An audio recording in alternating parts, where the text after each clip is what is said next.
এই যে দেখুন ফুলে উঠছে কত সুন্দর। এই যে ফুলে ওঠার পর এইভাবে একটু তেল উপরে উঠিয়ে উঠিয়ে দিতে হবে। একটা ছিঁড়ে আপনাদের দেখাবো কেমন হয়েছে। এই যে দেখুন গোটাটাই ফাঁপা, একেবারে ফোলা, আর ভিতরে জালি জালি। দেখতে যেমন লাগে কিন্তু খেতেও কিন্তু সেই রকমই সুন্দর। এই যে দেখুন। নমস্কার বন্ধুরা, ভিলেজ বিউটি শম্পা কিচেনে আপনাদের সকলকে স্বাগত। আজকে দারুণ একটা রেসিপি নিয়ে এসেছি। আজকে আমি এই বাটির 1 বাটি আতপ চাল আর 1 বাটি ভাত দিয়ে এত সুন্দর একটা রেসিপি বানাবো বন্ধুরা। আপনারা না খেলে আর না দেখলে বিশ্বাসই করবেন না রেসিপিটা কত সুন্দর হয়।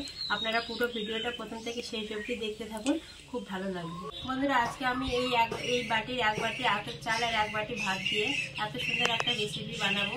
এই রেসিপিটা আপনারা সকালেও ব্রেকফাস্টও খেতে পারবেন, আবার রাতের ডিনারও খেতে পারবেন। এত সুন্দর রেসিপিটা হয়, না দেখলে আর না বানালে কিন্তু আপনারা বিশ্বাসই করবেন না। আপনারা পুরো ভিডিওটা দেখতে থাকুন, খুব ভালো লাগবে। এখানে আমি আতপ চাল ভিজিয়ে দিয়েছি। এগুলো বাড়ির আতপ চাল, 4-5 ঘন্টা আগে আতপ চালটা ভিজিয়ে দিয়েছি। আর এখানে 1 বাটি ভাত নিয়েছি।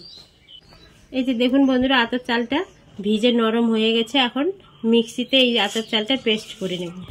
এখানে আমি বাড়ির যে আতপ চাল হয় সেই আতপ চালটা ভিজিয়ে রেখেছিলাম 4-5 ঘন্টা আগে। আপনারা চাইলে কিন্তু ভাতের চাল দিয়েও বানাতে পারেন, কিন্তু আতপ চাল দিয়ে বানালে জিনিসটা দেখতে বেশ সুন্দর হয়। এই বাটির এখন 1 বাটি আতপ চাল আমি পরিমাপ করে নেব।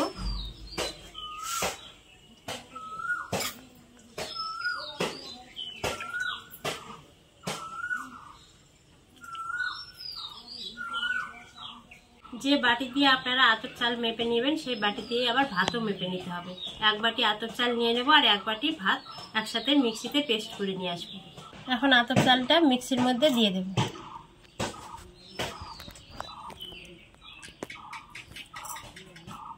যে পরিমাণ আতপ চাল নিলাম সেই পরিমাণ এখন ভাত নিয়ে নেব।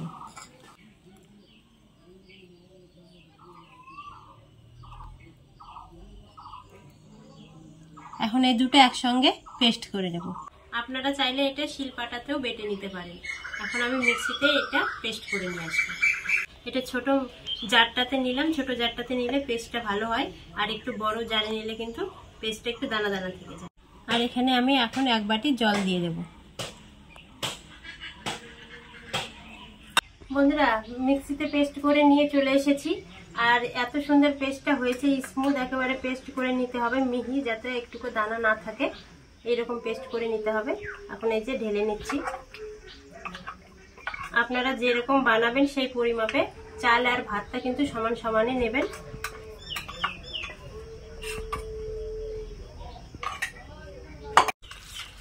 এই যে ব্যাটারের ঘনত্বটা এরকম করেছি। এই যে দেখুন, খুব পাতলাও হবে না, বেশি ঘনও হবে না।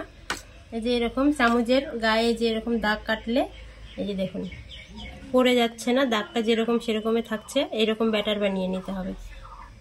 এখন এর মধ্যে স্বাদ মতো লবণ দিয়ে দেব।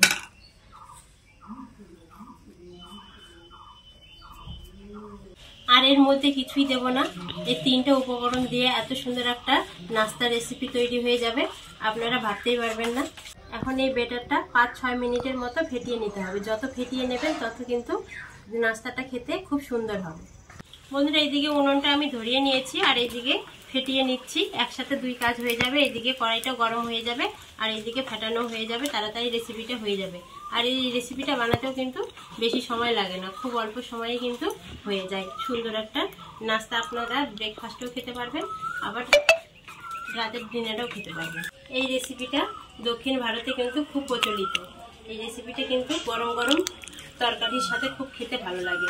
মাংসের তরকারি হোক, ঘুগনি হোক, কোনো চাটনি হোক, সসের সাথেও কিন্তু খুব ভালো লাগবে খেতে।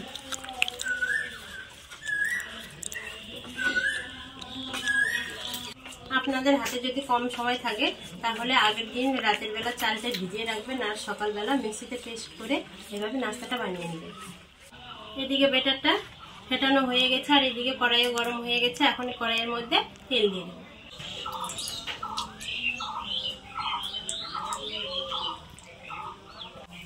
তেল গরম হয়ে গেছে, এখন একটা একটা করে তেলের মধ্যে ছেড়ে দেব। দেওয়ার আগে কিন্তু এইভাবে নেড়ে নিতে হবে, তাহলে পিঠেগুলো কিন্তু ভালো ফুলবে।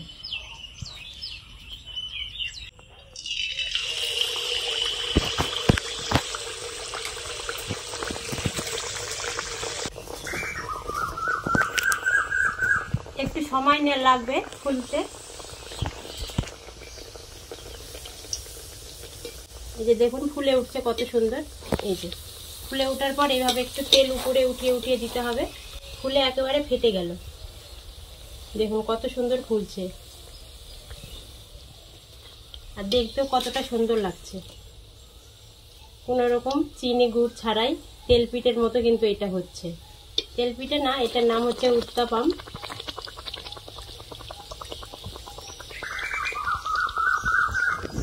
হয়ে গেছে ভাজা, এপিঠ ওপিঠ ভেজে নিয়েছি। এই যে দেখুন প্রথমটা ভাজলাম কত সুন্দর ফুলেছে, ফুলে একেবারে টোবা টোবা হয়ে গেছে। দেখুন এভাবে অবশ্যই কিন্তু আপনারা বাড়িতে বানিয়ে নেবেন।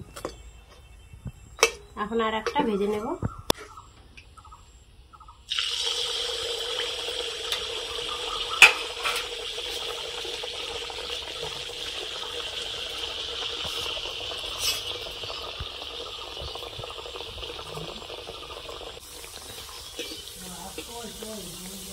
এই যে দেখুন কত সুন্দরভাবে ফুলে উঠছে। এখন এর উপরে একটু তেল দিয়ে দিতে হবে। এই দেখুন ফুলের টোপরের মতো কিন্তু ফুলে উঠছে।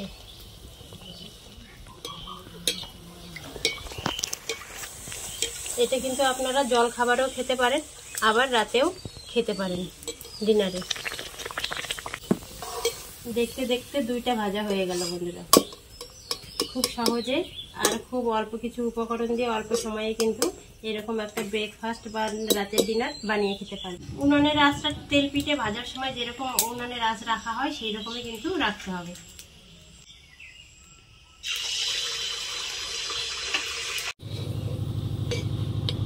এগুলো ভাজা কিন্তু খুব তাড়াতাড়ি হয়ে যাচ্ছে।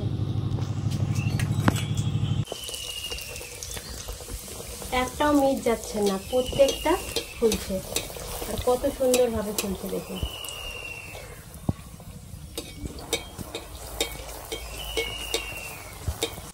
যাদের চিনি খাওয়া মানা তারা কিন্তু এইভাবেও তেল পিঠা ভেজে খেতে পারেন। এটা কি বলবো, আর তেল পিঠের মতোই, গুড় আর চিনি বাদে শুধু লবণ আর ভাত দিয়ে আর আতপ চাল দিয়ে বানানো। এই যে বন্ধুরা দেখুন কত সুন্দর ফুলে উঠলো, আর দেখতে কতটা সুন্দর লাগছে, ফুলে একেবারে ফেটে যাচ্ছে।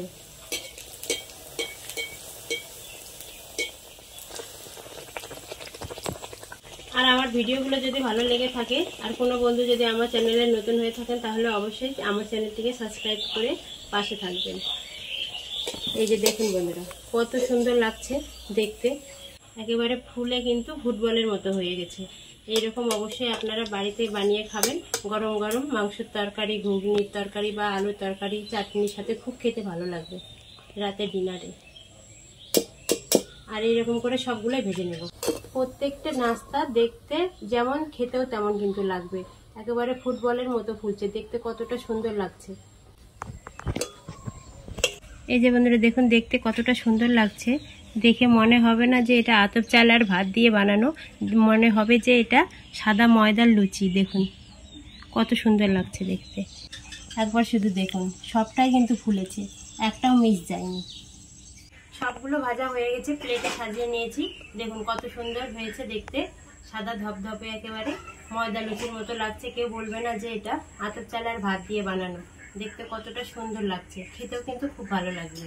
আপনারা অবশ্যই এইভাবে একবার বাড়িতে বানিয়ে খেয়ে দেখবেন, খুব ভালো লাগবে। একটা ছিঁড়ে আপনাদের দেখাবো কেমন হয়েছে। এই যে দেখুন গোটাটাই ফাঁপা, একেবারে ফোলা, আর ভিতরে জালি জালি। দেখতে যেমন লাগে কিন্তু খেতেও কিন্তু সেই রকমই সুন্দর। এই যে দেখুন বানাতে বানাতে বন্ধুরা আজকে সন্ধ্যাও হয়ে আসলো। এটা আজকে রাতে ডিনারে খাবো। গরম গরম আলুর তরকারির সাথেও ভালো লাগবে, আবার মাংসের তরকারির সাথেও কিন্তু খেতে খুব ভালো লাগবে। খুব নরম আর জালিদার, কোনো রকম চিনি ছাড়াই কিন্তু এই রেসিপিটা। দেখতে কিন্তু আমাদের দেশে কিন্তু তেল পিঠাই বলবে, কিন্তু অন্য দেশে কিন্তু এটার নাম উত্তাপাম। আপনারা অবশ্যই একবার হলেও কিন্তু বাড়িতে বানাবেন।